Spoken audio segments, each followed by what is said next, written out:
Assalamualaikum warahmatullahi wabarakatuh.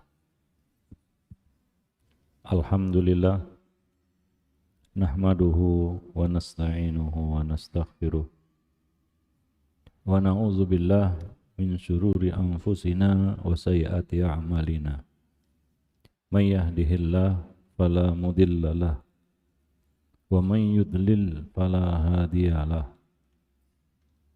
Ashhadu an la ilaha illallah wahdahu la syarikalah wa ashhadu anna Muhammadan abduhu wa rasuluhu la nabiyya ba'dah. Amma ba'du. Para jemaah, ikhwan dan akhwat, aba wal ummahat, muslimin dan muslimat, hadirin dan hadirat, rahimani wa rahimakumullah. Pertama-tama kita memuji Allah Subhanahu wa taala atas segala nikmat yang telah Allah Subhanahu wa taala turunkan kepada kita semua. Salawat dan salam juga tidak lupa kita limpahkan untuk Nabi kita Muhammad sallallahu alaihi wasallam, keluarga beliau, sahabat beliau, dan segenap umat sampai hari kiamat. Jamaah yang dimuliakan Allah, pada kesempatan sore yang berbahagia ini kita berkumpul di Masjid Al-Ukhuwah Kota Bandung dengan satu niat dan tujuan, yaitu tafaqquh fiddin. Salah satu tujuan menuntut ilmu adalah meluruskan pemahaman. Supaya enggak salah paham, maka kita perlu belajar. Karena kadang-kadang nas-nas syariat itu kelihatannya bertabrakan satu sama lain. Jadi harus dipahami dengan benar. Itulah salah satu tujuan kita menuntut ilmu. Di samping ini adalah ibadah juga. Duduknya kita di sini, paham gak paham antum, tetap ada kebaikannya. Ya, la yashqa jalisuhum. Penuntut ilmu itu tidak rugi sebenarnya. Mau duduk di sini aja udah syukur gitu ya, walaupun tidur. Tapi jangan tidurlah. Para jemaah yang dimuliakan Allah. Pada petang ini seperti judul yang antum baca di flyer, apa judulnya?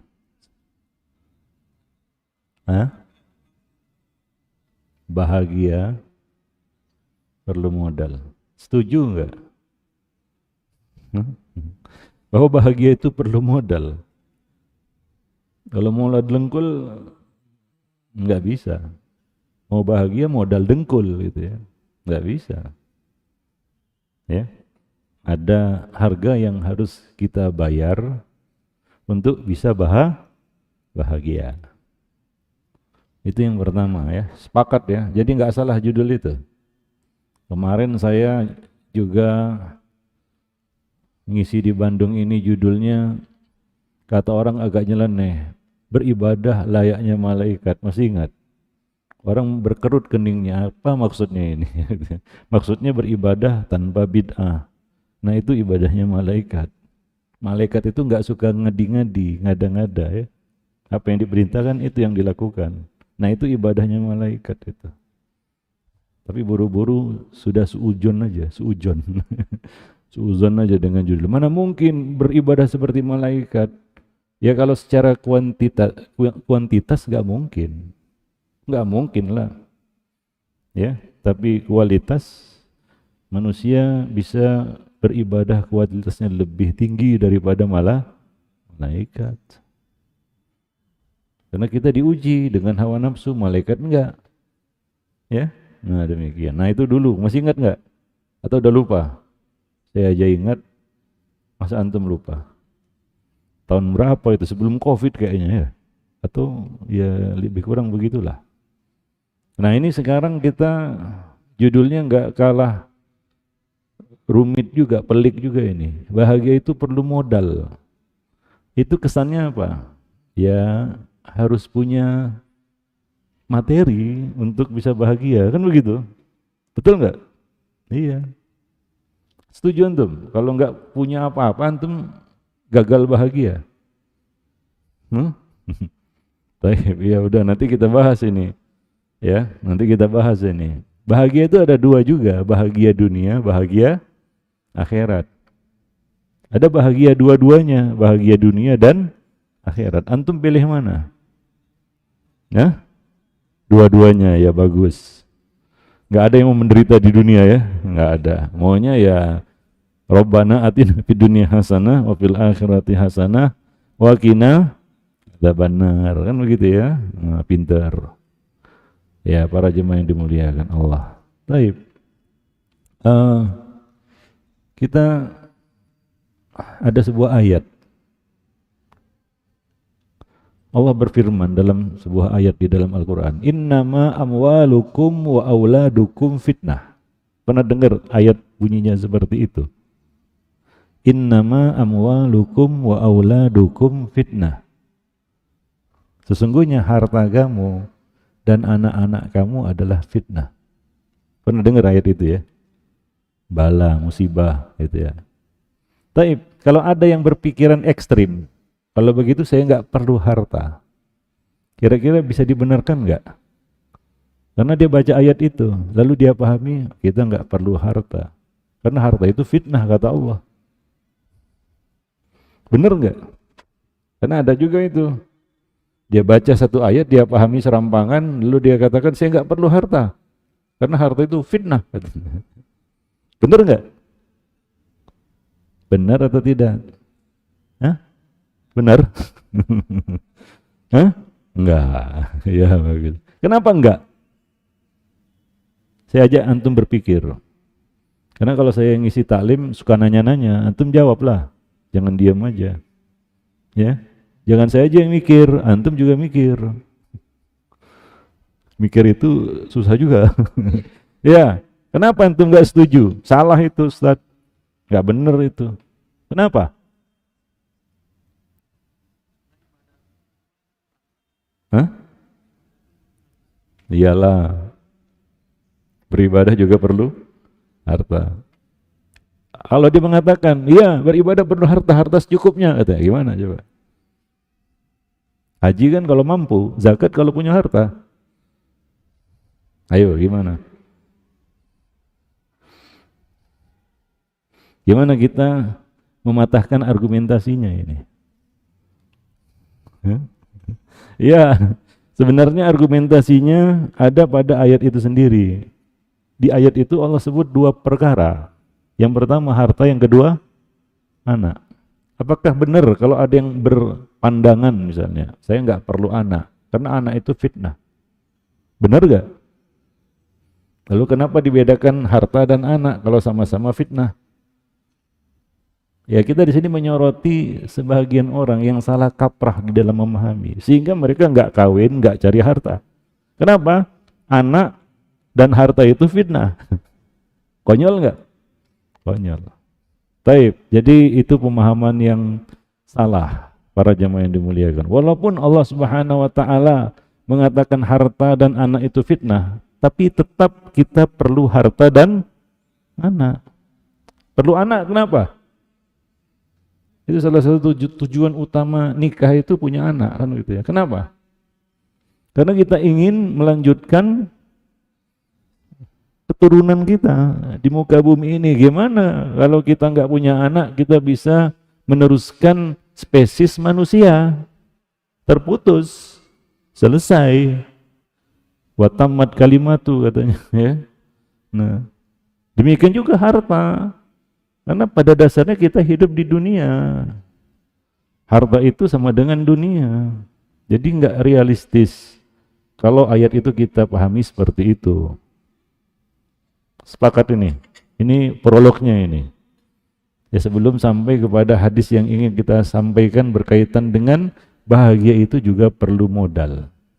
Tapi saya garis atasi tadi ya, bahagia itu ada dua, bahagia dunia, bahagia akhirat. Baik. Orang yang punya harta, apakah terancam bahagia akhiratnya? Pasti nggak dapat bahagia akhirat. Bagaimana menurut antum? Orang yang bergelimang materi, apakah pasti tidak dapat bahagia akhirat? Atau hanya bahagia dunia saja dia dapat? Nah, enggak. Ya, enggak menutup peluangnya untuk dapat bahagia dunia dan akhirat. Para jemaah yang dimuliakan Allah. Sama dengan ujian. Ya, ujian itu ada murid yang enggak ikut ujian. Ya. Dia belum bisa dinilai ini. Ada yang ikut ujian. Nah, ikut ujian ini ada dua ini. Ada yang gagal, ada yang fail, ada yang sukses. Berhasil. Betul ya? Kalau nggak ikut ujian gimana? Nggak ada nilai kan gitu ya? Nah, remedial dia, remed dia. Nanti kan itu diuji lagi dia. Baru tahu itu gimana sebenarnya nilainya.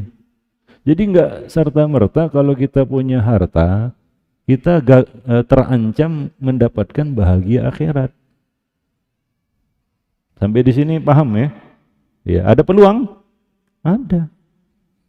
Para jemaah yang dimuliakan Allah. Ini saya ingin mendudukkan permasalahan supaya clear.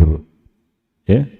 Karena sebagian orang salah kaprah, ya. Dia baca sebagian nas, dia lupa nas-nas yang lain.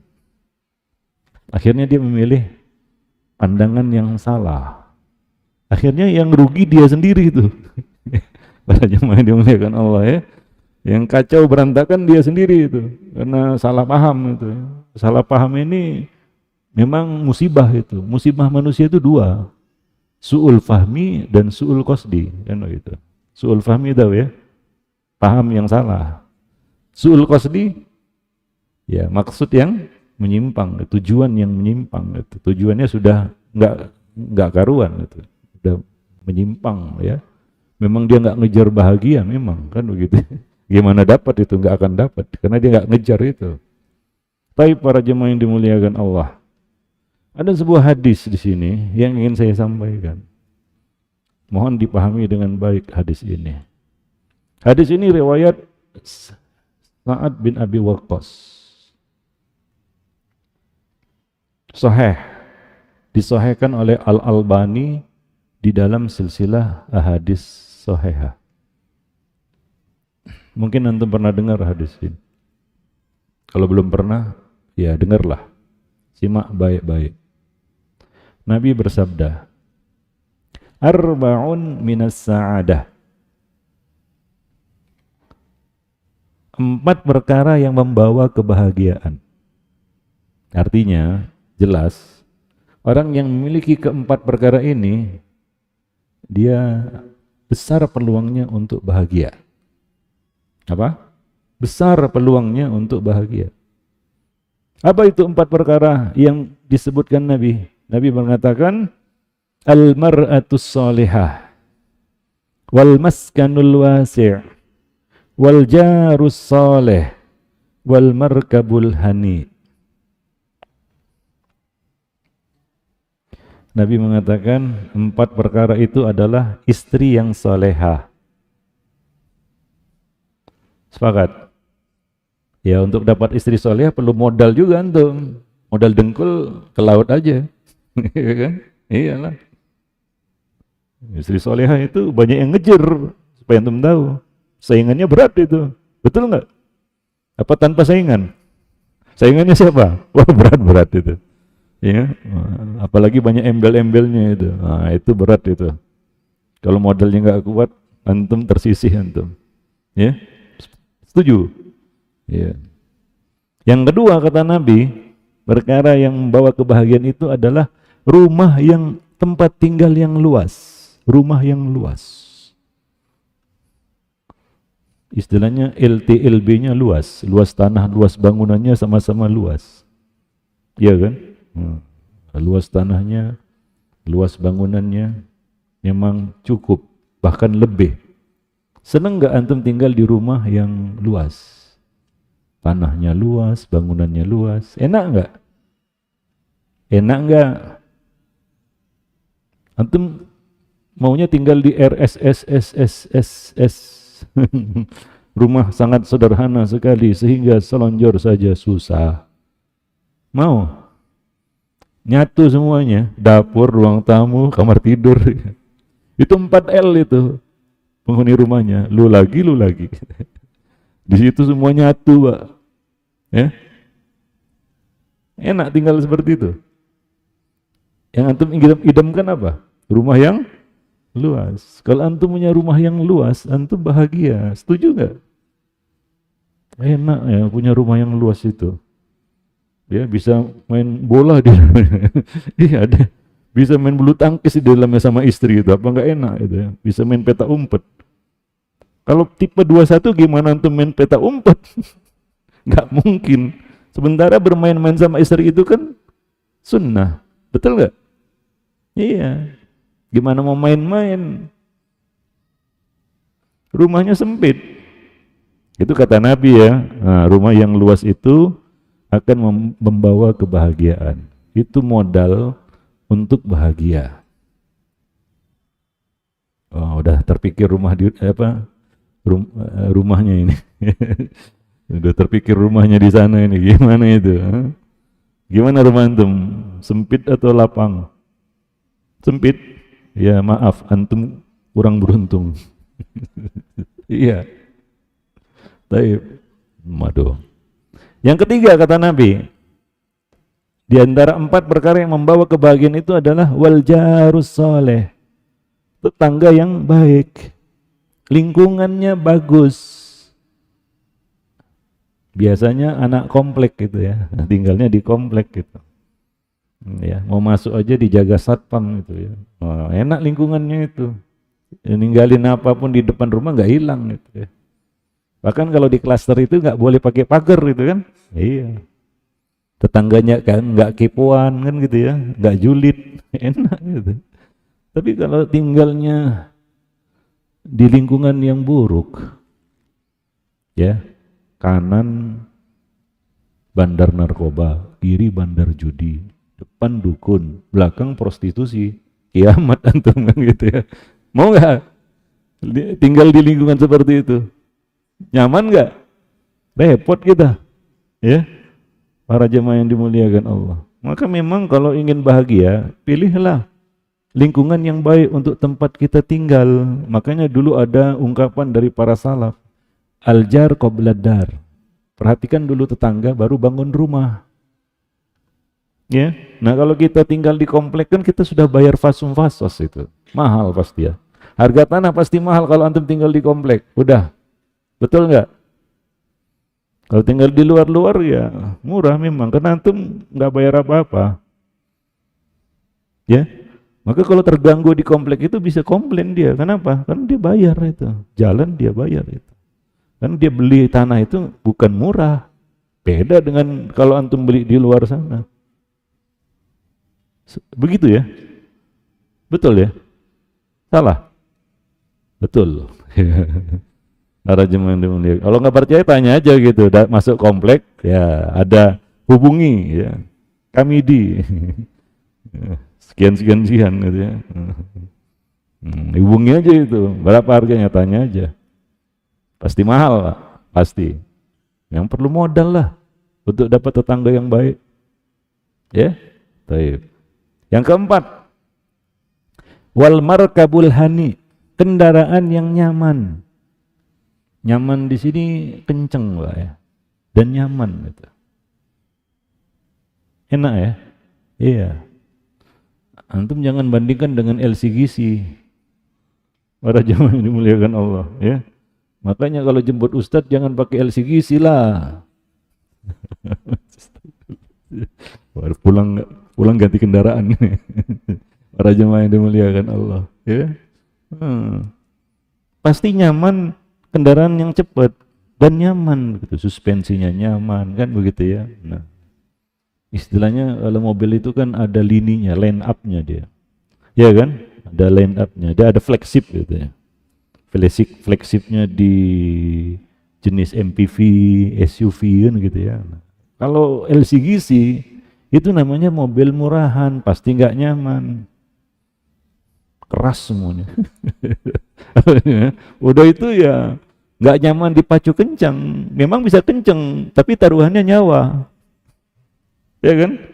Nah, lebih enak kendaraan yang proper lah, pasti itu. Ya, kalau antum beli kendaraan punya duit, pilih apa? Pilih yang nyaman kan? Iya. Kenceng, irit, suspensi nyaman, fasilitas fitur lengkap kan begitu ya. Nah, tinggal duduk nyaman di dalamnya, enak itu. Perjalanan jauh itu enggak capek, Pak. Pengalaman itu. Pulang kampung naik kendaraan yang proper gitu ya. SUV misalnya.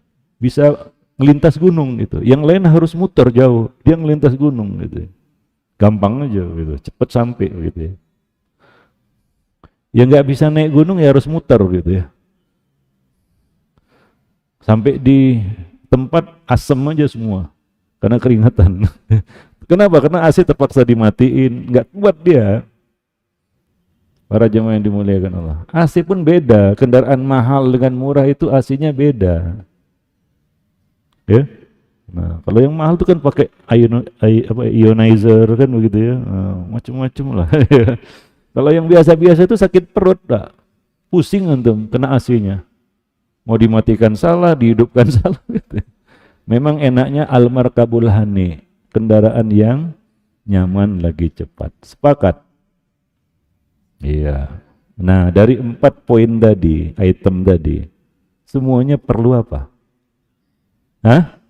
Modal. Ini kata Nabi, perlu modal itu untuk bahagia. Minimal bahagia dunia, Pak. Para jemaah yang dimuliakan Allah. Realitanya seperti itu. Ini bukan materialistis, enggak. Ini cuma mengajak kita untuk realistis. Hidup itu jangan ngayal-ngayal gitu. Ngawang-ngawang gitu ya. Yang real aja lah. Ya, para jemaah yang dimuliakan Allah. Baik, ya. Jadi untuk mewujudkan 4 perkara tadi itu ternyata perlu modal. Tanpa modal gak mungkin gitu. Ngimpi ya untuk. Ya realitanya seperti itu. Para jemaah yang dimuliakan Allah, ya. Nah, karena kita juga hidup di dunia. Satu, dan dunianya dunia sekarang, bukan dunia zaman Nabi ya. Karena kadang-kadang ada yang salah kaprah. Ya. Dia mencoba hidup, wah ini kan kita kembali ke salaf. Kehidupan dulu di zaman Nabi beda, salah itu. Itu kesalahan berpikir itu. Kondisi zaman sekarang beda dengan dulu. Sekarang aja antum mau ke toilet bayar. Benar antum salahkan. Zaman Nabi nggak ada bayar-bayar toilet, begitu. Antum bayar ini, bayar itu, bayar pajak, betul nggak?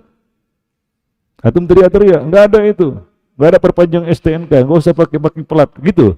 Karena zaman Nabi nggak ada, ya salah lah. Gimana antum? Karena ada juga yang konyol seperti itu, Pak, ya. Konyol cara berpikirnya. Kita hidup zaman sekarang, bukan zaman Nabi. Ada orang belanja, tanya ini mahal, itu mahal. Dia berkata kepada penjaga warung, dulu murah ini semua, Bu. Apa kata Bu warung itu? Ya kalau mau murah hidup aja dulu, jangan hidup sekarang. Ya, para jemaah yang dimuliakan Allah, ya. Nah demikian. Ya dulu zaman Nabi ada yang mau nikah modal kain sarung. Ada enggak?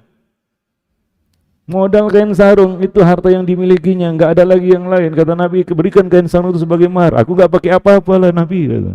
Enggak ada apa-apa dia memang. Tapi berani dia. Antum sekarang maju ke calon mertua modalnya kain sarung, kalau nggak diusir, maaf ya.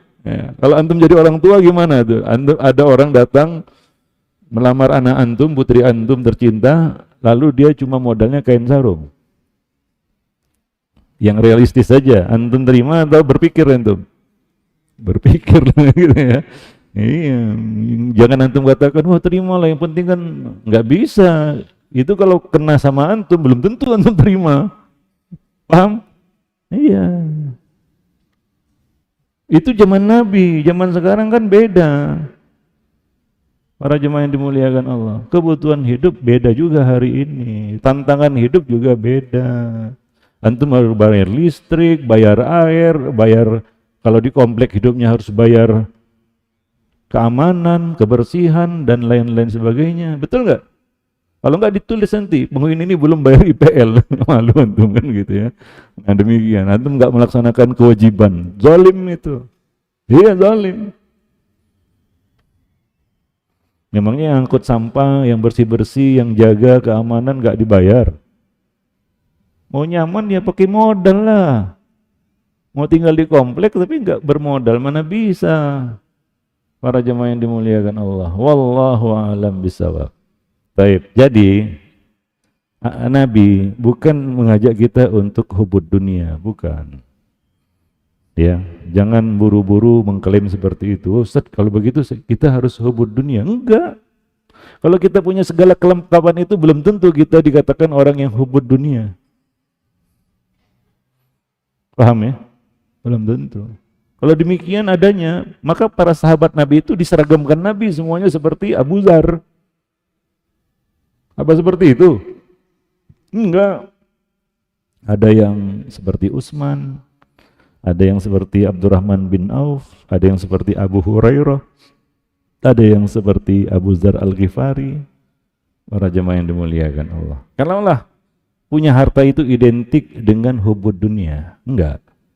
Nah ini yang perlu diluruskan para jemaah yang dimuliakan Allah. Sekali lagi, ya berdasarkan hadis ini, saya katakan bahwa untuk jadi bahagia itu perlu modal. Sebaliknya, Nabi mengatakan arba'un minasyaqa. 4 perkara termasuk kesengsaraan, sengsara ini. Apa kata Nabi? Sengsara ini. Kalau ada 4 perkara ini pada seseorang. Apa kata Nabi? Al-mar'atus su, punya istri yang jahat, buruk, udah buruk rupa, buruk perangai, kiamat Pak. Ya kan? Ya udah buruk rupa, buruk perangai juga. Ya, nggak ada nilai lebihnya itu. Wah itu pasti nikahnya karena udahlah nggak ada pilihan lain. Ya kan? Iya. Kalau ada pilihan kan nggak itu yang dipilih. Ya namanya juga nggak bermodal, gimana? Yang kedua, wal jarusu, tetangga yang buruk. Tadi ya kita nggak bisa milih lingkungan, kenapa? Ya modalnya pas-pasan, ya apa adanya lah. Ya. Nah kemudian wal markabusu, kendaraan yang buruk, lambat, nyusahin lagi. Udah itu boros, nyamannya nggak ada, itu nggak enak itu. Mau cepet-cepet dijual aja, tapi ya perlu kendaraan gimana lah kan gitu ya karena modalnya cekak. Kemudian wal maskanud dayyik, kata Nabi, tempat tinggal yang sempit. Jadi kebalikan dari apa? Perkara yang membawa kebahagiaan tadi.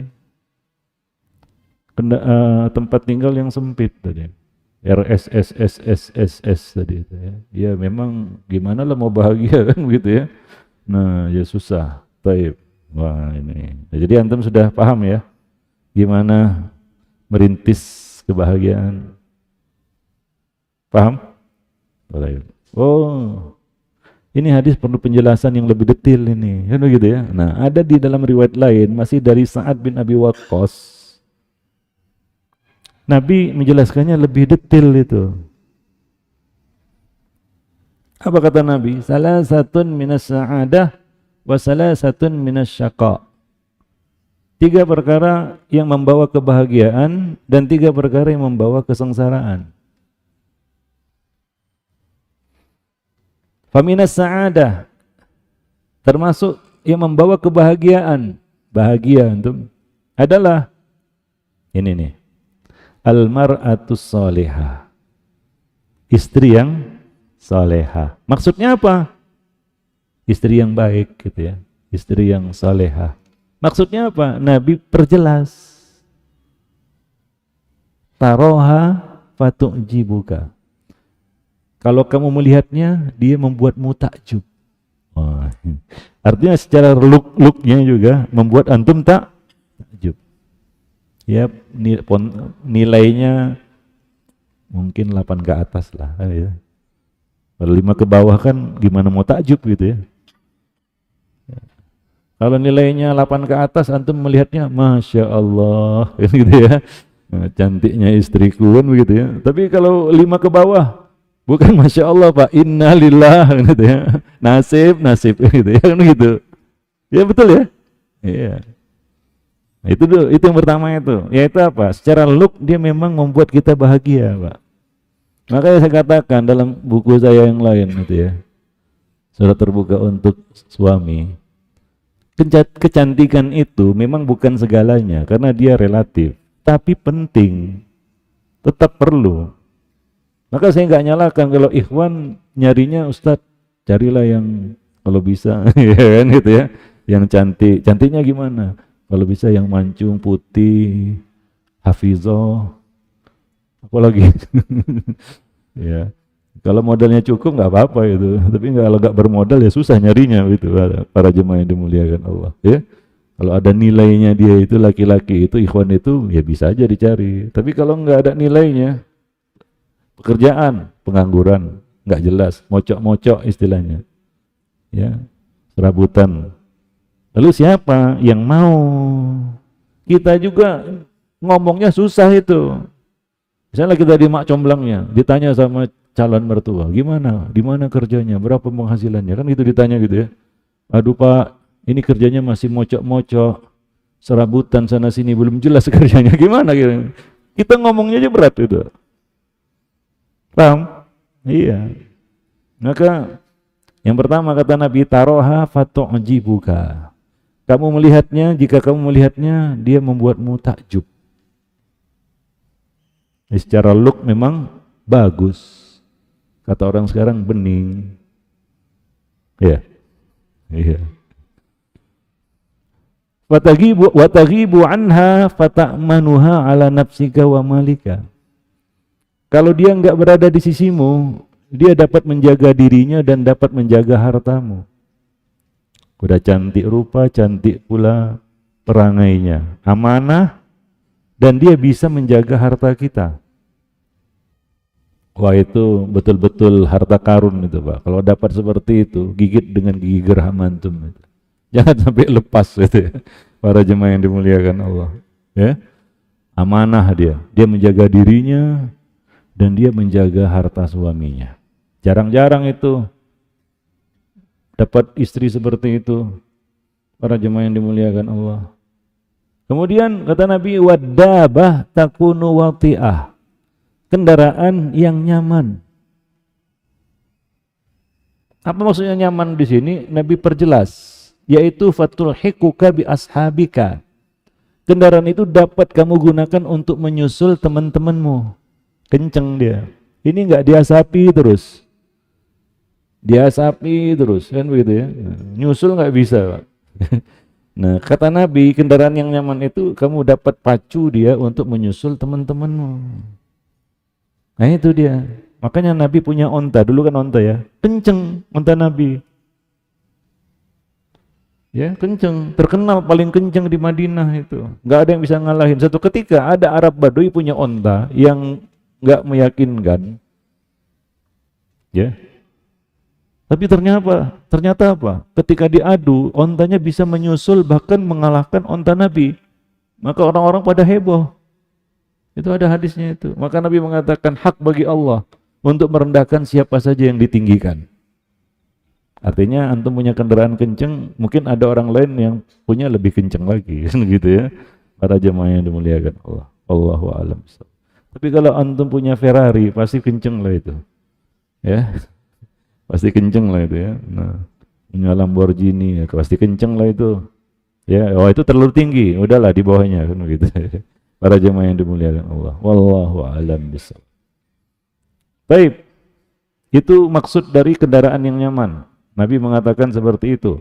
Kendaraan yang bisa dipakai untuk menyusul teman-temanmu. Kemudian waddaru takunu wasi'ah. Rumah yang lapang. Bukan sekedar lapang. Kalau rumah lapang, apa coba? Kalau rumah antum lapang, gimana? Antum punya rumah lapang nggak? Gimana kalau punya rumah lapang? Ayo. Yang rumahnya lapang, gimana? Kalau antum punya rumah lapang, gimana coba? Hah? Oh, rumahnya sempit semua ini. Kasihan. Kalau antum punya rumah lapang, antum bebas beli perabotan. Betul nggak? Mau beli ini, beli itu, mau beli sofa segede-gede gaban itu bisa. Kursi santai yang bisa rebah gitu, wah itu bisa. Kenapa? Lapang rumahnya, ditaruh di mana aja, oke. Tapi kalau rumah antum sempit, datang ke IKEA, mau di sini, diukur dulu. Aku nggak muat, nggak jadi. Susah, betul nggak?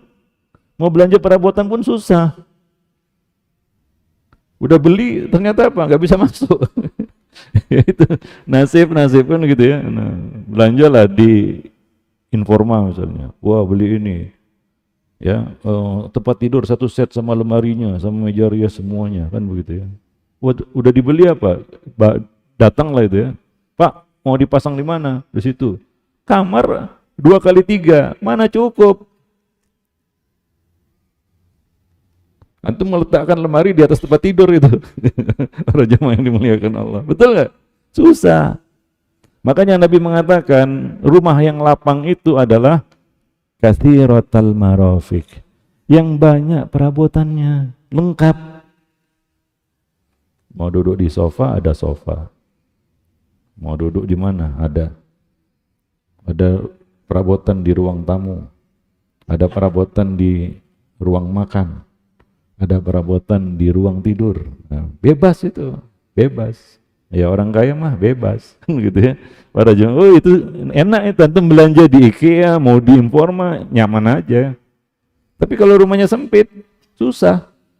Nah kata Nabi apa? Rumah yang lapang itu perabotannya lengkap. Ya artinya apa? Nggak cukup antum bisa beli rumah, nggak bisa beli perabotan. Habis-habisan gitu. Pas mau beli perabotan nggak ada ini, nggak ada duit. Kosong melompong, semuanya lesehan gitu ya. Para jemaah yang dimuliakan Allah. Jangan-jangan masak pun lesehan gitu ya. Masak pun lesehan. Para jemaah yang dimuliakan Allah. Taib, ya. Jadi 3 perkara yang disebutkan Nabi tadi semuanya perlu apa? Modal. Jadi bahagia itu perlu modal. Ada mulai bingung, baru bertanya-tanya ini. Saya bahagia atau enggak ya Ustaz? Bingung antum kan? Ya, kita lanjutkan. Terus Nabi menjelaskan sebaliknya, wa minas saqa, termasuk kesengsaraan adalah, ini Nabi ya yang mengatakan ya, bukan saya ya. Jangan disalahkan saya ini. Saya cuma membacakan hadis ini aja. Termasuk kesengsaraan adalah al-mar'atu taroha fatasu'uka. Punya istri yang apabila kamu lihat, kamu jadi bad mood karenanya. Tahu bad mood? Nggak nyaman aja begitu ya. Seperti tadi, pas dilihat, innalillah, bukan masya Allah gitu ya. Para jemaah yang dimuliakan Allah. Bad mood jadinya kan gitu ya. Maunya keluar rumah aja gitu ya, ngelayap aja. Kenapa? Lihat istri di rumah nggak enak dilihat. Baik. Wa tahmilu lisanah alaika, udah jelek cerewet lagi kata Nabi. Wah itu udah kiamat itu ya.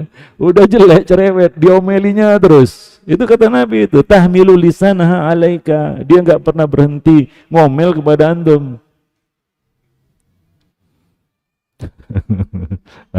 Gimana istri di rumah? Suka ngomel enggak, cerewet enggak? Para jemaah yang dimuliakan Allah, ya. Nah itu enggak enak itu, enggak bahagia itu.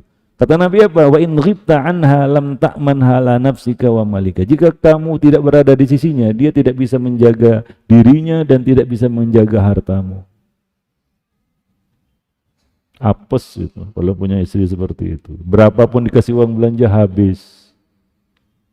Ke salon bolak-balik pun enggak merubah apapun ya. Memang dari sononya memang nilainya 5, Pak, 5 ke bawah begitu.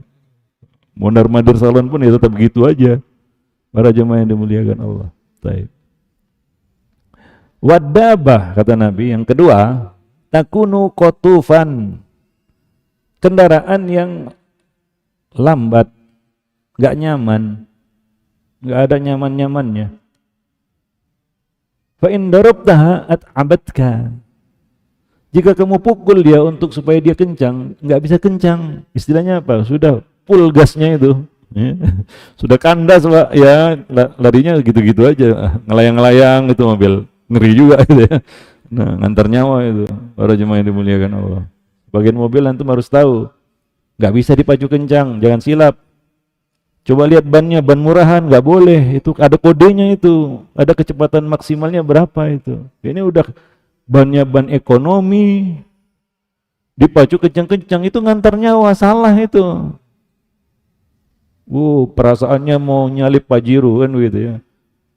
Ban Pajero itu ada speknya itu, kode bannya H itu. Bisa dipacu sampai 220 km per jam. Ban itu pun lihat umurnya juga. 1 sampai 4 tahun itu. Ini dari beli sampai sekarang nggak pernah ganti ban. Nggak punya uang. Modal cekak mau bahagia. Modal cekak mau selamat, mana bisa? Ya harus tahu diri lah. Lambat lantum kalau mau menghargai nyawa. Banyak yang nggak tahu itu. Ngebut-ngebut nggak karuan. Apalagi Avanza. Itu spek bannya itu hanya bisa untuk 140-150. Itu pun lihat kapasitas penumpangnya, nggak boleh lebih dari itu. Kalau antum pacu lebih dari itu, ngantar nyawa. Kalau terjadi apa-apa, salah antum di hadapan Allah. Iya, karena nggak menurut spek itu. Ya ini saya kasih edukasi aja supaya antum tahu. Itu baru apa? Ban, belum lagi yang lain. Pengereman, itu dia sudah ada jaraknya itu, berapa jarak efektif berhenti dia. Kalau antum kencang sekencang-kencangnya nggak bisa berhenti, Pak. Makanya ngeri kalau diikuti Avanza itu. Nggak bisa ngerem dia gitu. Para jemaah yang dimuliakan Allah. Jadi mobil itu ada speknya juga. Kenapa dia bisa kencang? Karena speknya memang mumpuni, Pak. Bukan sekedar kencang aja. Kita harus tahu spek mobil itu. Bukan ngawur-ngawuran, enggak. Kata Nabi apa? Jika kamu pukul, ya kan onta ya, buat kamu letih aja. Dipukul nggak jalan dia, itulah kira-kira nasib gitu. Wa in taraktaha, kalau nggak digas nggak jalan. Lam tulhikka bi ashabika, kamu nggak bisa nyusul kendaraan lain. Maka yang punya Avanza tahu diri, Pak. Kadang-kadang kita geleng-geleng aja itu lihat Avanza, ya segisi lah ya. Aduh cepat gitu. Ngawur gitu. Ini ngawur betul, ngawur. Kalau terjadi apa-apa, antum bertanggung jawab, membahayakan orang lain juga. Harap dimengerti itu. Gak tahu ya. Udah mulai bingung itu, mau ganti kendaraan. Iya itu. Kalau mau kenceng ya jangan gantilah. Para jemaah yang dimuliakan Allah. Speknya nggak mumpuni untuk kencang. Antum jangan lagak naik Ferrari antum. Itu Avanza. Wallahu a'lam bishawab. Begitu. Baik. Nah itu kendaraan itu, qatuf kata Nabi. Wadar takunu dayyiqah, rumah yang sempit. Tipe 21 gitu ya. 21. Pasti apa? Qalilatal marafiq. Maksudnya apa qalilatal marafiq ini? Perabotannya juga sedikit. Ya. Nah, itu kata Nabi apa? Perkara yang membawa sengsara, enggak bahagia. Setuju? Setuju atau enggak setuju? Ustaz, saya punya pandangan lain. Salah Nabi itu. Hebat itu. Enggak, Nabi menjelaskan hal yang realistis. Apalagi zaman sekarang. Nabi aja bicara ini 14 abad yang lalu, Pak. Paham? 14 abad yang lalu Nabi sudah ngomong seperti ini. Apalagi zaman sekarang. Apa yang dikatakan Nabi itu sudah di depan mata kita kan gitu, emang seperti itu. Sepakat. Bahagia itu perlu modal. Lalu bagaimana pandangan antum? Coba saya mau diskusi dengan antum di sini. Coba menurut pandangan antum gimana setelah dengar 2 hadis tadi? Coba. Siapa yang mau ngomong? Ya, pasti Ustaz, gimana caranya supaya bisa punya modal? Kan begitu. supaya bisa merancang kebahagiaan itu. Segala sesuatu itu perlu dibangun, Pak. Kita bukan sedang main sulap di dunia ini. Saya pernah ngisi seperti ini, langsung ditanya itu, ada seorang pemuda bertanya, Ustadz katanya, lalu supaya bisa punya modal gimana?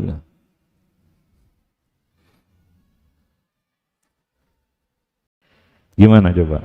Itu terlintas ya dalam benak antum? Terlintas enggak? Gimana coba? Coba saya bertanya antum lah. Gimana kalau antum bisa menjadi orang yang bermodal gitu ya? Enggak modal dengkul. Gimana caranya?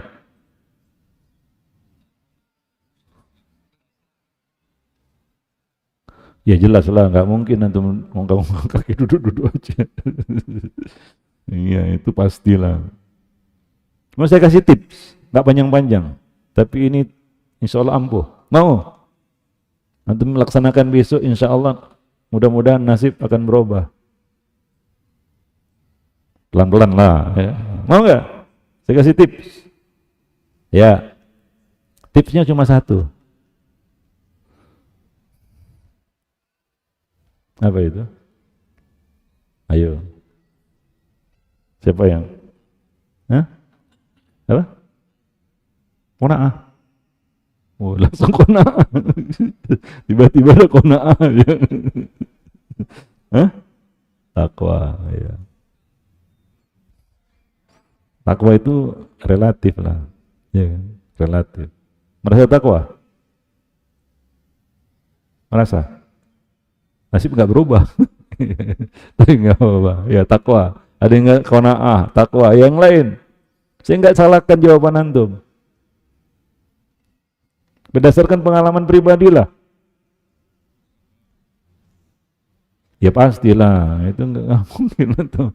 Seperti sufi duduk di masjid kemudian tiba-tiba turun rezeki dari langit. Itu nggak mungkin. Apa coba? Tips.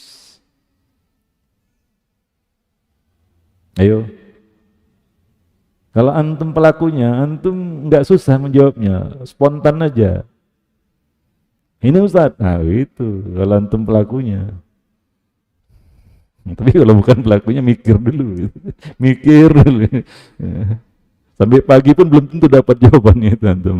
Kalau kayak gini, nebak-nebak buah manggis saja. Ya, apa tipsnya? Berdoa, ya udah pamungkas itu Pak. Semua orang berdoa lah, nggak mungkin lah. Ya, semua orang berdoa. Robbana atina fid dunya kan minimal.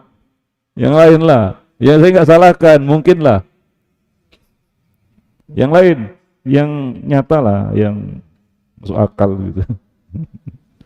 Hah? Bikin rencana. Rencana apa ini? Ya bagus juga bikin rencana gitu ya. Ya, yang lain. Anak muda. Kalau orang tua lebih bisa lagi jawabnya ini karena sudah menjalani. Kalau dapat sukses ya, kalau dapat bahagia, kalau enggak ya gimana? Ayo. Ayo, antum bersama saya atau apa? Apa yang mau jawab tadi? Ikhtiar.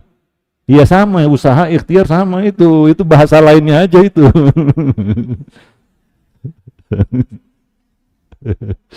Aduh.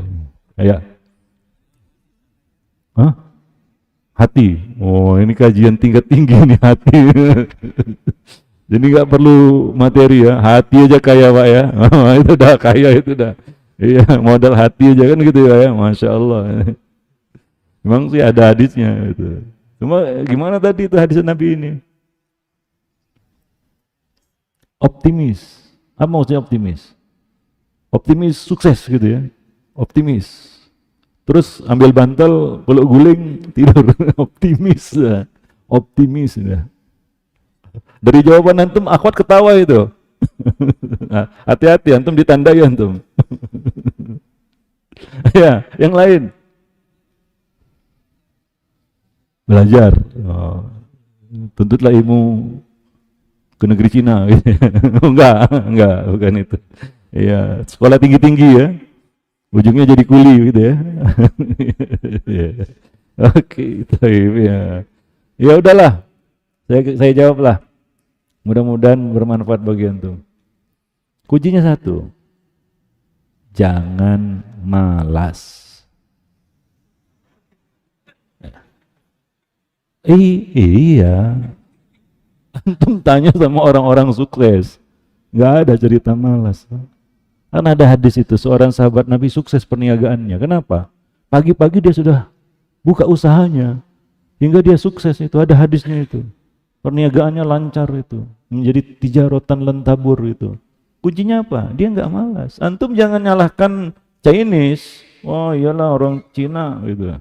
Antum harus tahu juga orang Cina itu rajin. Saya kan tinggal di Medan itu di pecinan. Kanan kiri muka belakang tetangga saya Cina, tahu itu. Rajinnya minta ampun gitu. Pagi-pagi udah buka toko, udah sibuk dia. Yang pribumi tidur. Mama gak ketinggalan. Maka malas itu penyakit. Malas itu penyakit. Gak akan sukses orang yang malas. Maka ada pepatah itu, rajin pangkal pandai, malas pangkal bodoh. Jadi hidup antum pun bodoh amat. Balik aja, amat bodoh. Ya, orang malas kan bodoh amat. Wah, bodoh amat ya, balik aja itu kalimat, amat bodoh. Para jemaah yang dimuliakan Allah. Maka kunci supaya enggak miskin itu satu sebenarnya, yaitu apa? Jangan malas. Ya, maka mukmin itu bukan orang yang malas. Ya, dia coba lihat kisah Abdurrahman bin Auf itu, saking rajinnya apa yang dibalik jadi emas itu, berhasil. Kenapa? Beliau enggak malas. Tunjukkan pasar. Pergi ke pasar, kan begitu ya. Kalau antum berusaha saja tapi malas, nggak jalan Pak. Berapapun modal dikasih, ludes. Iya, saya kan punya pengalaman itu. Orang-orang yang minta modal, dikasih modal. Awalnya Masya Allah, presentasinya, beginilah, begitulah. Kenyataan di lapangan, malas ini. Ya, amsyong, nggak berhasil, zong Pak. Banyak teman-teman itu seperti itu. Baru dapat tantangan sedikit saja sudah mundur. Lemah. Apa kata Nabi, mukmin itu, mukmin yang kuat lebih disukai Allah daripada mukmin yang lemah. Karena dia apa? Pantang mundur, coba terus. Orang sukses begitu semua sirahnya, Pak. Sehingga dia punya modal untuk bahagia. Nah, kalau antum lakukan ini, insya Allah tahun depan saya ke sini sudah sukses semua. Ya. Mudah-mudahan, amin lah. Gak mau. Ya malas jangan dipelihara. Para jemaah yang dimuliakan Allah. Ya. Nah itu musibah itu. Ya. Para jemaah yang dimuliakan Allah. Nah kira-kira gimana antum? Termasuk orang yang malas atau tidak? Coba jawab. Ya, boleh jadi antum nggak berhasil karena antum malas. Ya. Salah satu ciri pemalas itu apa? Salah satu ciri pemalas itu apa? Kebanyakan tidur. Nah itu. Koala dikatakan hewan pemalas karena tidurnya 22 jam, Mbak. Tapi jangan tiru koala ya. Koala lucu, antum enggak? Iya. Koala ditaruh kebun binatang menghasilkan uang, kalau antum enggak. Para jemaah yang dimuliakan Allah, ya, koala malas, biarlah dia malas. Antum enggak boleh. Para jemaah yang dimuliakan Allah. Wallahu a'lam bishawab. Ya, nah demikian. Jadi satu aja kuncinya sebenarnya. Jangan malas. Orang yang rajin itu kokoh dia. Enggak mudah menyerah itu. Ya, dicoba bangkit lagi. Ini terus masuk itu dia. Hingga Allah yang menilai itu. Wah, ini layak untuk diberi. Kadang-kadang antum baru sukses di percobaan kesekian kali. Iya, banyak orang-orang seperti itu. Tapi kalau cemen, ya udahlah. Memang menuruti kemalasan itu. Baru sekali coba usaha gagal, ya udahlah. Ya udah nyerah ya udah. Malas ini orang sebenarnya. Iya, dia nggak bisa ngingkari. Akui saja, Ustaz, saya ini pemalas gitu. Itu masalah saya. Para jemaah yang dimuliakan Allah. Wallahu a'lam bishawab. Sepakat? Nah, jangan malas ya. Nah, jangan malas. Ya, semangat. Nah, perlu motivasi itu perlu dibangun. Ya, wallahu a'lam bishawab. Taib. Nah, tadi kita katakan bahwa bahagia itu kan dunia dan akhirat. Untuk bahagia dunia, ini dia hadisnya. Kalau bahagia akhirat, itu lain lagi ceritanya. Bahagia dua-duanya, lebih panjang lagi ceritanya kan gitu ya. Nah, ada orang yang, aduh sudahlah saya nggak bahagia dunia, menderita nggak apa-apa lah, saya bahagia akhirat. Yang penting kaya hati. Ya betul sih, ada hadisnya. Kata Nabi apa? Laisal ghina an kasratil arad, walakinnal ghina ghinan nafas. Ya kan? Yang kaya itu bukan kaya materi. Nah, kaya itu kaya hati. Ya, kalau antum fokusnya akhirat saja, ya udah jangan ngeluh kalau dapat dunia sedikit. Ini enggak dapat dunia sedikit ngeluh, ya inginnya bahagia dunia akhirat, ya tapi enggak menempuh jalannya. Modalnya apa? Yang penting hati. Ya betul, antum dapat, tapi bahagia akhirat aja mungkin. Para jemaah yang dimuliakan Allah, kan begitu ya. Nah, dan orang yang punya semua ini belum tentu bahagia akhiratnya. Bahagia dunianya iya. Contohnya Qarun. Dia kaya sampai mati, Pak. Qarun dengan segala dosanya itu, iya kan? Dia kaya sampai mati. Nggak turun statusnya. Karena antum tahu kan, yang paling ditakuti orang kaya itu jatuh miskin. Jamilah. Jatuh miskin lagi, itu yang paling ditakuti orang kaya itu. Nggak ada monster yang lebih menakutkan daripada miskin, itu dia. Nah, si Qarun ini dia kaya sampai mati. Betul? Iya. Kan ada ayatnya, wa khasafna bihi wa bidarihil arda. Kami tenggelamkan Qarun bersama istananya. Itu akhir cerita Qarun itu. Fir'aun juga sama. Dia kaya sampai mati, Pak, sampai tenggelam di Laut Merah. Dia statusnya penguasa, kaya raya, menyombongkan kekayaannya. Tapi orang-orang ini nggak dapat bahagia akhirat, Pak. Nah, kita kan nggak seperti itu ya. Ya minimal kita bahagia dunia dan juga bahagia akhir, minimal lah itu. Ya, iya, bahagia dunia dan juga bahagia akhirat. Maunya seperti itu kan? Iya kan? Iyalah. Nah, ya, Pak, apa namanya? Kalau punya kita kata selera itu pasang selera tinggi. Ya kan? Maka doanya juga Rabbana atina fid dunya hasanah wa fil akhirati hasanah. Dapat hasanah di dunia enggak salah, tapi itu perlu modal. Sudah berubah cara pandangan tuh. Ya, cuma kita di dalam Islam ini ada aturan mencari rezeki. Carilah yang halal. Karena nilai harta rezeki itu ada dua, nilai kualitasnya, nilai kuantitasnya.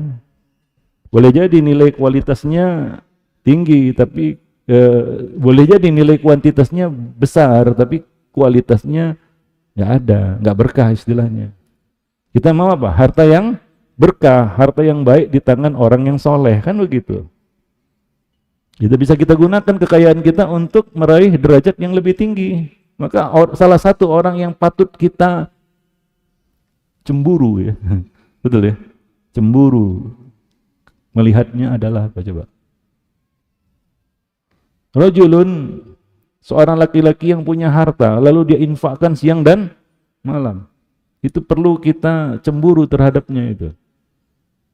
Dia sukses dengan dunianya dan dunianya digunakannya untuk meningkatkan kedudukannya di akhirat. Itu patut kita cemburui itu. Ya, la hasada, patut dihasati itu. Kalau ada orang kayak gitu tuh. Ya, kaya raya digunakannya kekayaannya untuk apa? Ya, bukan hanya untuk dunia, dunia bisa dibelinya, tapi dia juga membeli akhiratnya dengan harta itu. Luar biasa itu. Mau nggak? Mau ya? Iya. Wah, para jemaah yang dimuliakan Allah. Nah, demikian ya. Sakit kali pakai ini. Nggak ada alat lain. Taib. Oh ada.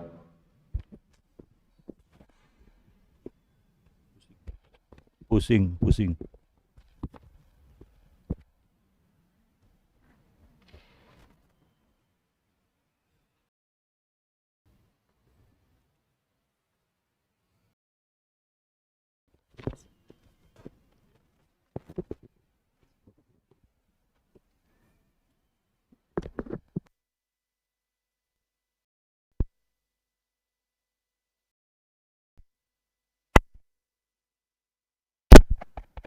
Tes, tes. Ah ya.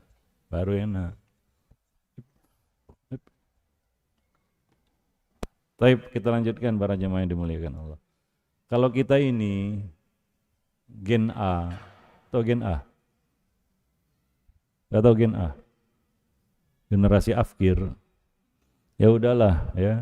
Kadang-kadang cita bahagia yang kita cita-citakan itu sudah tinggal cerita.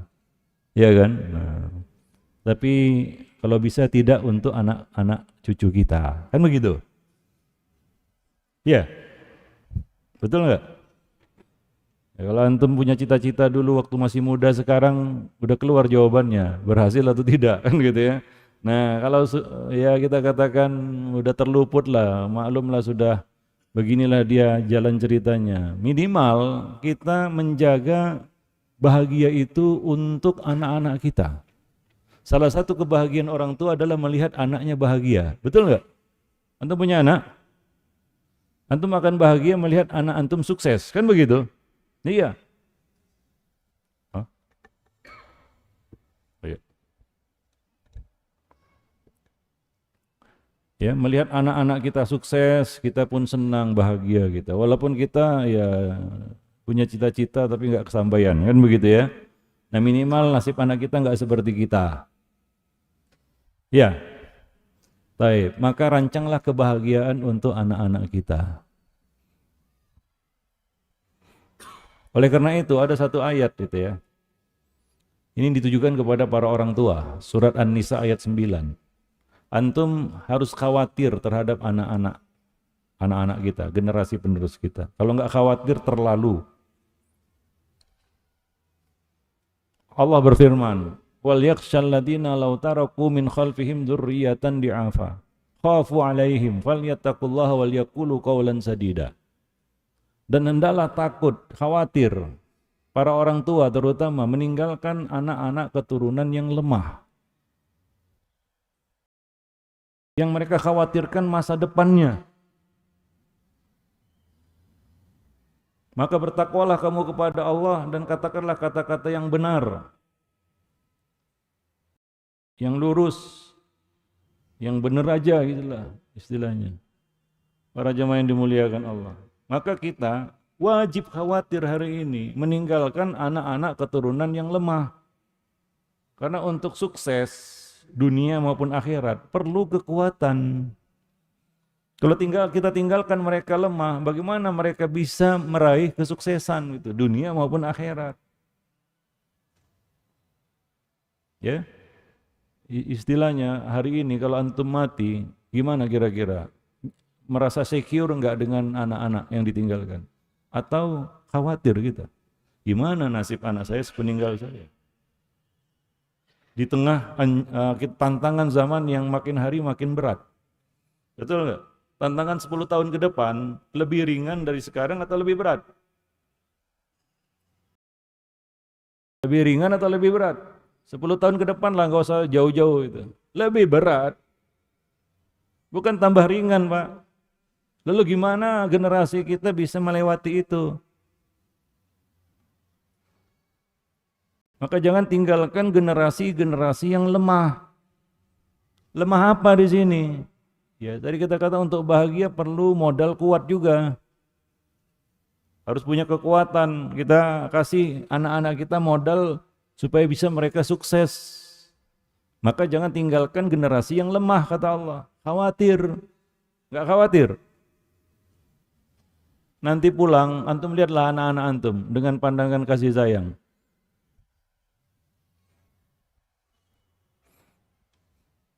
Lihat, Pak. Kasihan, Pak. Karena mereka menghadapi tantangan yang enggak mudah, enggak ringan hari ini. Antum waktu remaja dulu enggak diuji dengan handphone, waktu kanak-kanak dulu enggak diuji dengan gadget. Mereka bayi udah diuji dengan gadget, Pak. Belum tentu antum selamat kalau antum hari ini anak-anak. Atau gadget sudah ada waktu zaman kita balita atau remaja dulu. Belum tentu, boleh jadi lebih parah, Pak. Boleh jadi. Jadi tantangannya enggak bertambah ringan, tambah berat. Maka kita harus concern ya untuk memberikan bekal-bekal bagi mereka. Yaitu apa? Kekuatan. Kekuatan apa yang dimaksud di sini? Ada 3 kekuatan untuk bisa menjadi sukses dan bahagia. Pertama adalah kekuatan fisik. Yang kedua kekuatan akal. Yang ketiga kekuatan hati. Mereka harus kita bekali dengan 3 kekuatan itu. Sehingga mereka bukan generasi yang lemah. Kalau terkumpul 3 kelemahan itu, Pak, lemah fisiknya, lemah akalnya, lemah juga hatinya, kiamat. Bisa apa dia? Terkumpul 3 kelemahan itu, bisa apa coba anak-anak kita?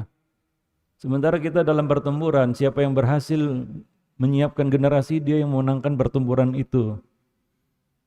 Para jemaah yang dimuliakan Allah, ya. Nah, Pak, yang pertama ya kekuatan fisik ya.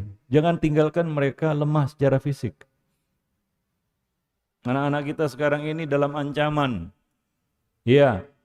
Atau pernah dengar kisah anak 15 tahun sudah cuci darah, Pak. Gagal ginjal. Baru 20 tahunan sudah stroke.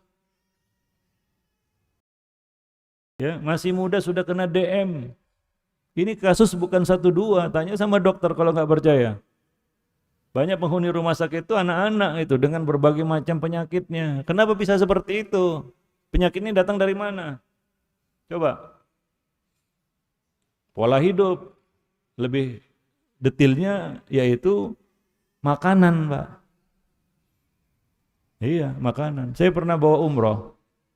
Ada seorang anak balita, ya, dibawa oleh orang tuanya. Orang tuanya datang ke saya dan berkata, Ustadz, di Arab ini ada KFC enggak? Saya jawab, ada. Yang lebih enak dari KFC aja ada, Al-Baik. Padahal enggak di-endorse, Pak, tapi promosi gitu. Maksudnya kalau mau saya belikan gitu ya. Al-Baik enak. Oh enggak, dia maunya KFC. Siapa? Saya bilang, anak kami. Dia enggak mau makan kecuali KFC. Kalau enggak dikasih KFC, berontak dia. Dikasih apapun dilepehnya. Itu masih balita, Pak.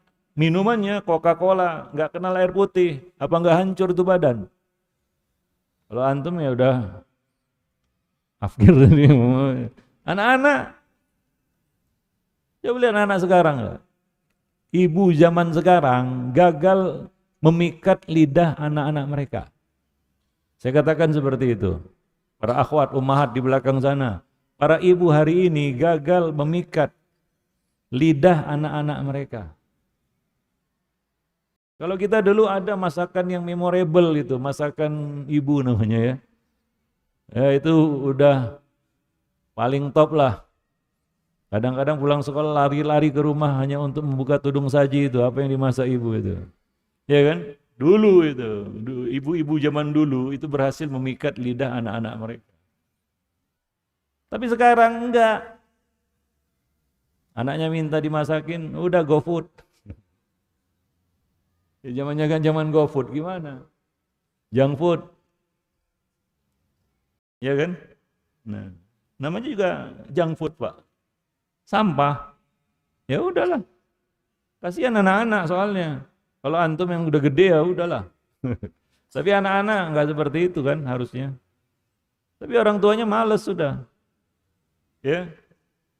Bahkan banyak ibu-ibu zaman sekarang nggak bisa masak itu. Walaupun masak nggak enak gitu. Gagal memikat lidah anak-anak mereka, Pak. Gagal. Iya.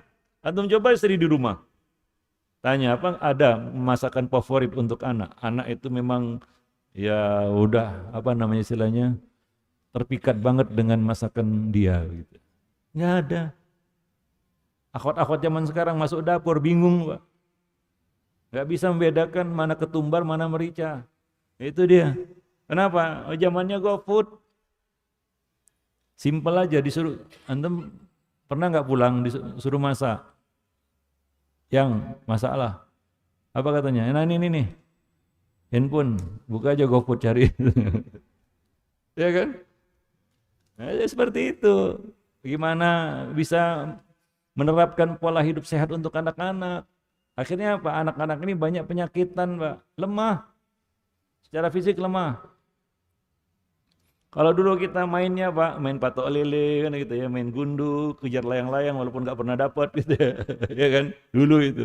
Mandi hujan, main bola di lapangan. Sekarang hujan lebat, enak itu mandi hujan, disuruh mandi hujan nggak mau dia.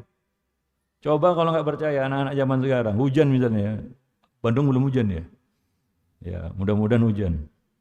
Kalau hujan nanti suruh anak mandi hujan. Mau nggak dia? Nggak mau, Pak. Dulu kita nggak disuruh, udah ngacir aja, Pak. Ya kan? Nah, jadi secara olah gerak juga bermasalah. Jadi lemah. Penyakitan para jemaah yang dimuliakan Allah. Ya, imun tubuhnya parah, payah. Wallahu a'lam bishawab. Maka jangan tinggalkan anak keturunan yang lemah secara fisik. Yang kedua, lemah akalnya juga. Lemah akal. Ya, apalagi generasi TikTok, Pak. Ya kan? Yang dilemahkan itu kan akal itu. Ya, malas berpikir udah. Enggak mau mikir. Para jemaah yang dimuliakan Allah. Dari dulu yang namanya anak pinter itu apa? Apa? Dari dulu itu anak pinter itu apa? Hah? Hah? Aktif apa? Kegiatan OSIS. Apa coba anak pinter apa? Hah? Apa? IPA? Apa hubungannya?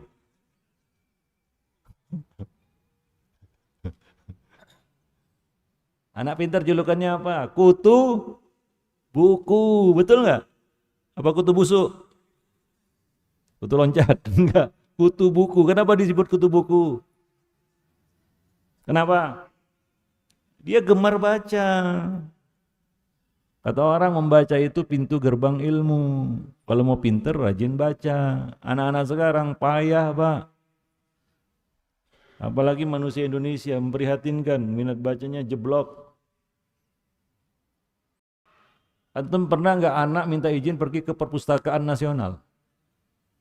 Atau antum bawa anak lepas dia di mall, kemana? Ke toko buku atau ke toko mainan? Atau ke toko HP? Atau kemana dia? Tes saja. Tapi jangan bilang-bilang dia tesnya, lepas dia di mall. Kira-kira kemana? Apa mungkin nyasar ke toko buku? Enggak, Pak. Saya punya teman toko buku. Saya tanya, kira-kira pengunjung yang datang itu kisaran berapa usianya? 50 tahun ke atas. Remaja. Supaya antum tahu. Begitulah dia. Payahnya, Pak, minat baca gimana mau pinter, Pak, kalau nggak rajin baca. Tumpul otak itu, lemah dia. Jadi kita melahirkan generasi kuli aja. Tahu generasi kuli? Bisanya jadi kuli udah. Ya dari dulu orang-orang mengatakan orang bodoh itu makanan orang pinter. Maka jangan tinggalkan anak-anak kita lemah akalnya. Nah, ini kan peran orang tua itu. Ya kan? Para jemaah yang dimuliakan Allah. Wallahu a'lam bishawab. Jadi yang paling parah yang ketiga yaitu lemah hati. Kalau berkumpul tiga kelemahan ini kiamat sudah. Yang paling parah lemah hati. Ya, kita memang harus serius lagi memperhatikan, ya kita katakan kekuatan hati anak-anak kita, yaitu akidah, keyakinan. Yakin nggak mereka percaya kepada perkara gaib? Atau dunia materi hari ini sudah mengalihkan perhatian mereka? Nggak percaya lagi kalau sesuatu itu nggak nyata di depan matanya. Kepercayaan mereka kepada perkara gaib sudah mulai melemah. Kalau nggak nyata di depan mata nggak mau dia. Betul nggak? Coba antum uji aja anak-anak remaja hari ini. Sampai ada seorang ibu, seorang bunda dikejutkan dengan pernyataan anaknya, anak remajanya. Bu, saya ini sholat karena menghargai ibu aja. Sebenarnya saya nggak begitu percaya surga dan neraka. Nyata ini Pak. Gelombang ateisme hari ini dipropagandakan secara masif, terutama kepada anak-anak muda melalui media-media sosial.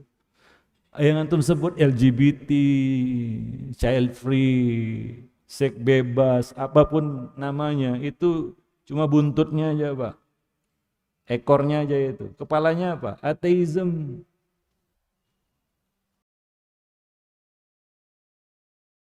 Dan itu yang menghancur leburkan masyarakat barat di sana itu. Dan generasi kita dalam ancaman juga. Maka kita hari ini memang harus nempel anak-anak remaja kita, ditempel Pak. Kadang-kadang perlulah diuji bagaimana kepercayaannya kepada perkara-perkara gaib itu. Ya, para jemaah yang dimuliakan Allah. Wallahu a'lam bishawab. Ya, kita tinggalkan mereka dalam keadaan lemah hatinya, ini udah nggak selamat lagi sudah. Ya, apapun bisa terjadi itu kalau orang itu sudah lemah hatinya. Ya, karena untuk bahagia itu sebenarnya hakikatnya yang mengeksekusinya itu hati. Jadi untuk bisa bahagia dunia maupun akhirat itu perlu hati yang bersih. Allah mengatakan qad aflaha man zakkaha wa qad khaba man dasaha. Sungguh bahagialah orang-orang yang membersihkan hatinya dan sungguh celakalah orang-orang yang mengotorinya. Pegang duit pun kalau hatinya enggak bersih, galau. Ya, jadi ini modal yang harus dimiliki selain ya materi kan begitu. Para jemaah yang dimuliakan Allah. Itu kalau kita ingin mengejar dua-duanya, bahagia dunia dan akhirat. Para jemaah yang dimuliakan Allah. Wallahu a'lam bishawab. Taib. Mungkin itu saja materi yang bisa kita sampaikan dalam kesempatan yang berbahagia ini. Mudah-mudahan ini bisa meluruskan cara pandang kita tentang harta ya dan kehidupan yang lebih realistis. Kita bukan orang yang materialistis, tapi kendala kita menjadi orang yang realistis. Para jemaah yang dimuliakan Allah. Wallahu a'lam bishawab. Ya, selanjutnya ada tanya jawab biasanya. Ada. Siapa yang mau bertanya? Kalau ada yang mau bertanya, silakan. Kalau ada yang mau bertanya, iya, ada.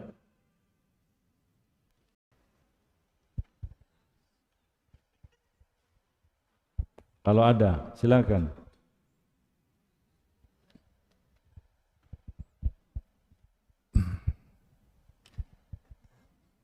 Assalamualaikum warahmatullahi wabarakatuh. Waalaikumsalam. Ustaz mau nanya mengenai apa tetangga yang baik itu Iya. butuh modalnya di mana tadi Ustaz? Ya lupa. Oh iya. Terima kasih. Assalamualaikum Antum warahmatullahi kalau mau hidup wabarakatuh. nyaman ya tentunya tetangganya harus terpelajar kan gitu ya. Enggak kepoan, enggak julidan kan gitu ya. Baik dia. Ya kan? Berkecukupan juga jadi enggak nyusahin tetangganya. Paham ya? Nah, bukan hanya minta dibantu tapi membantu. Nyaman enggak antum bertetangga dengan tetangga seperti itu? Nyaman, tapi kan ya tentunya dapat lingkungan seperti itu kan enggak mudah juga ya. Para jemaah yang dimuliakan Allah. Nah, itu tetangga yang baik. Maka para salaf dahulu mengatakan, coba lihat tetangga kanan kiri sebelum bangun rumah. Ya. Pastikan gimana lingkungannya. Wallahu alam bisawab. Keamanannya, kenyamanannya itu kan lingkungan semua itu. Ya. Wallahu alam bisawab. Capek lah bertetangga dengan tetangga yang jahat, Pak. Ya. Antum punya pengalaman nggak? Bertetangga dengan tetangga yang julidan gitu ya. Jadi beban aja. Datang ke rumah minta hutang. Gimana mau dikasih salah, nggak dikasih salah juga kan gitu ya. Serba salah jadinya. Ya. Itu maksudnya. Ada lagi? Ya.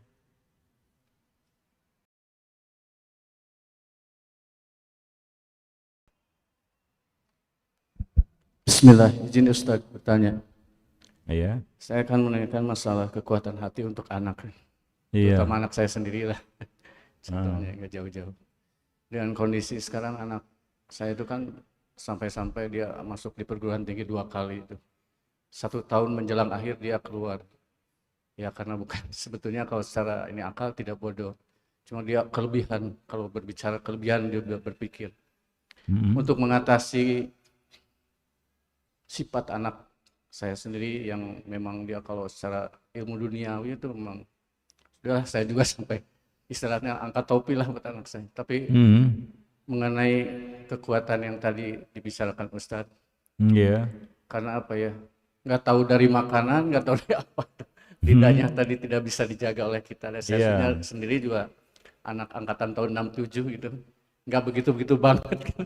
Iya. Ukuran dunia saya bodoh terus terang, tapi akhirat alhamdulillah saya mau belajar sedikit-sedikit. Nah ini kalau akidahnya sih saya lihat secara apa ya, teori dia itu udah inilah saya bahagia.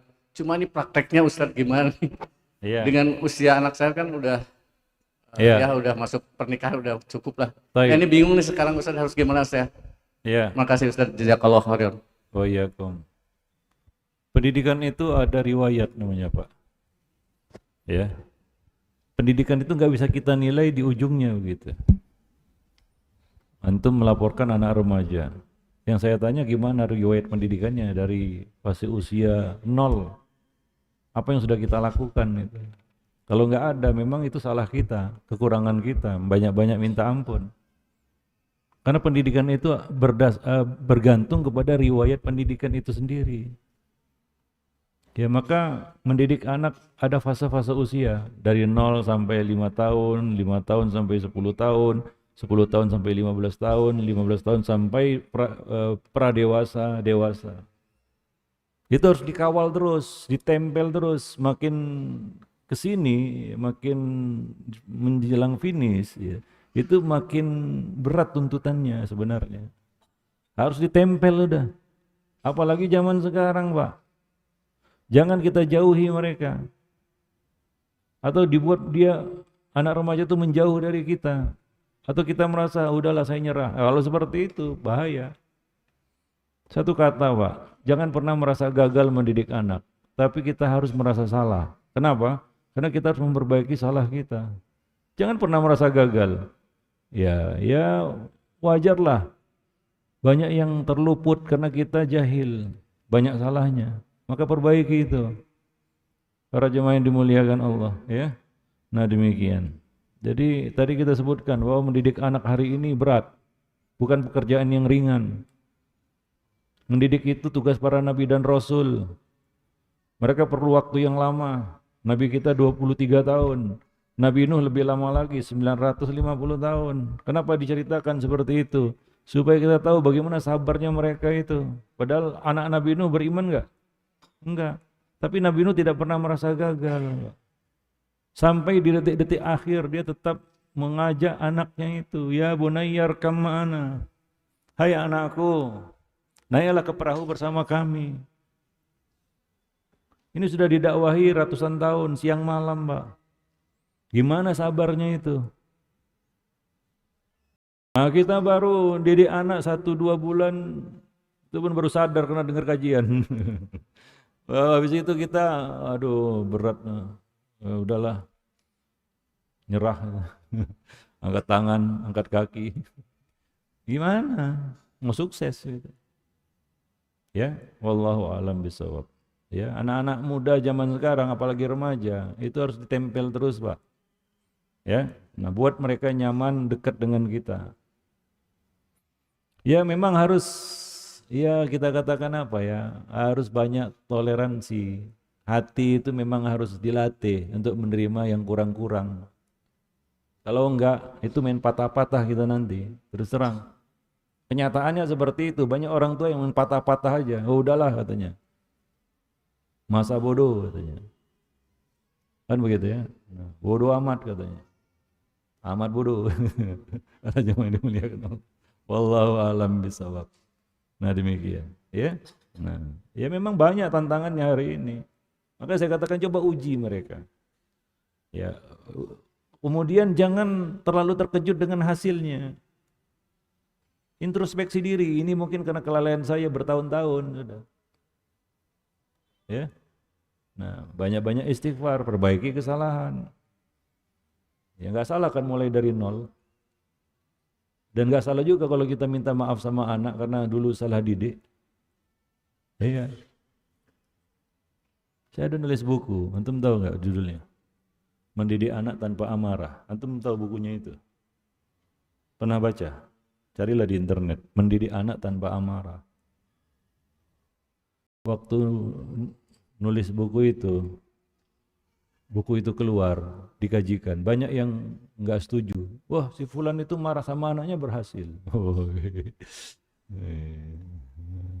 Memangnya panutannya si fulan dan si fulan. Ya udah, saya nggak debat itu. Ya, saya tulis buku itu karena banyak kasus orang tua yang menzolimi anak-anak mereka karena marah. Akhirnya ada yang masuk rumah sakit dan ada juga yang masuk kuburan itu anak. Dan yang jelas orang tuanya masuk bui, Pak. Ya kan? Iya, orang tuanya masuk bui. Banyak kasus-kasusnya itu. Oh, terakhir ini saya dikejutkan dengan satu kasus, Pak. Ini miris sekali. Antum pernah dengar enggak baru-baru ini anak remaja membunuh ibunya? Membunuh ibunya. Ibu kandungnya 50 tusukan.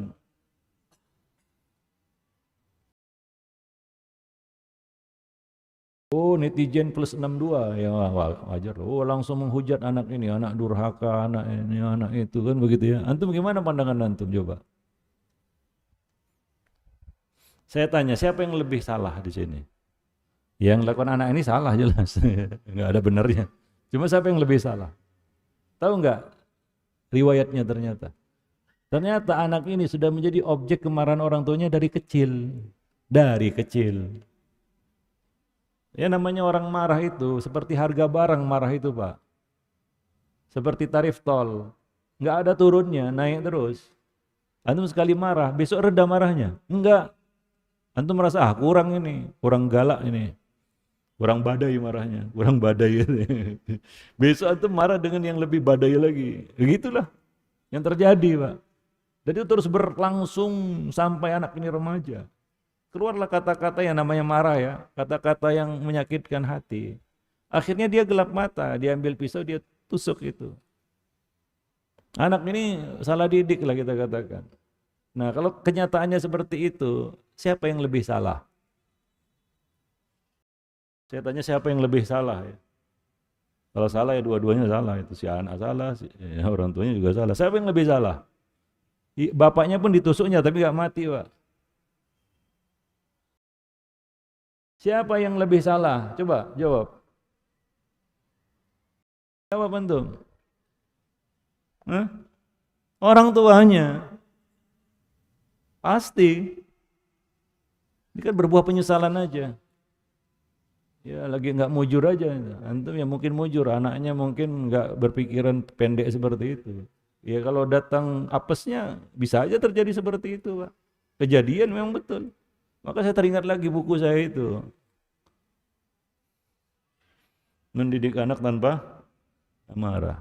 Ya, kajian parenting itu perlu hari ini. Kita banyak nulis buku-buku parenting ya karena itu masalah kita semua. Tapi masalahnya adalah, celakanya adalah kita suka lari dari kenyataan.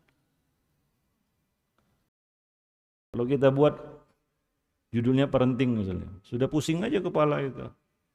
Ya. Nah, ini saya pengalaman soalnya. Pengalaman, Pak.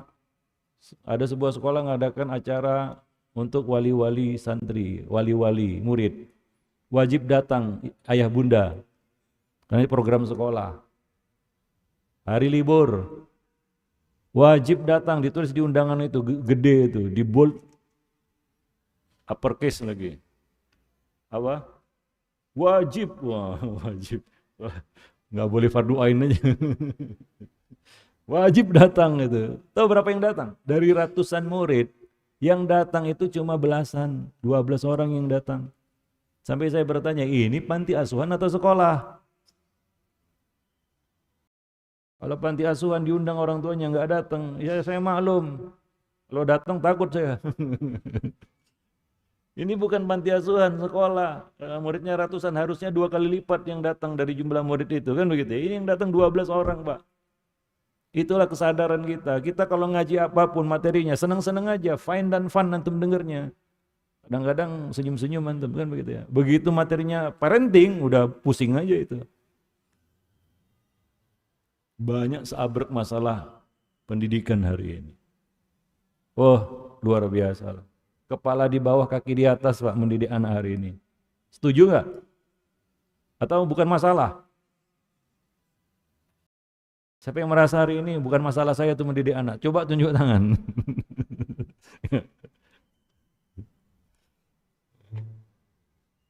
Itu kenyataan. Tapi kalau bicara parenting, sudah tiarap aja kita. Nggak semangat lah kan gitu ya. Tapi coba kajian, wah bagaimana supaya perniagaan sukses. Bayar pun mau, Pak. Bayar pun mau. Betul nggak? Ngajinya di hotel. Bayar pun mau itu. Kalau parenting nggak bayar, wajib datang. Nggak datang, Pak. Padahal yang undang sekolah itu, anaknya sekolah di situ. Bayangkan itu. Ini kenyataan ini, bukan cerita bohong ini, bukan hoax ini. Saya mengalami.